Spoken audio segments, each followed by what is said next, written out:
Magtatayo ng karagdagang jail facility ang pamahalaan sa bayan ng Konsolasyon sa Cebu. Ito'y bilang tugon pa rin sa isyu ng siksikan sa mga kulungan. Ang sentro ng balita mula kay Jessie Atienza ng PTV Cebu. Dito sa balabunduking bahagi ng bayan ng Konsolasyon, ipapatayo ang bagong Konsolasyon Municipal Jail. Nagsagawa ng capsulaying at groundbreaking ceremony ang LGU sa pangunguna ni Mayor Teresa Alegado at mga opisyal ng Bureau of Jail Management and Penology. Donasyon ng lokal na pamahalaan ang nasa mahigit 1 hektaryang bakanteng lupa sa Barangay Panas sa BJMP. Inaasahang tutugunan nito ang congestion sa kasalukuyang jail facility ng bayan na may 300 persons deprived of liberty o PDLs. Very overcrowded jud kayo. Muna nga maluoy ko ba, in fact, taas ang incidence sa sakit na diha kay tungod sa ilang density.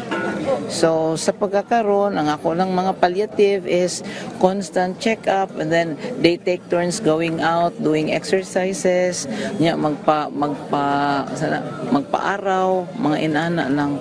So ako gadali gid ko kayo nga mabalhin sila kay maluoy tano. Tao lang man pud ba? Ikinatuwa ng BJMP ang pagpapatayo ng bagong pasilidad matapos ang 5 taong pagproseso ng mga dokumento. Pero sa tulong ng administrasyon ni Pangulong Ferdinand R. Marcos Jr.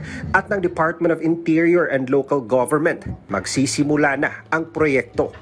In the construction of this new facility, we're not only building physical walls, but also strengthening the foundation of our justice system.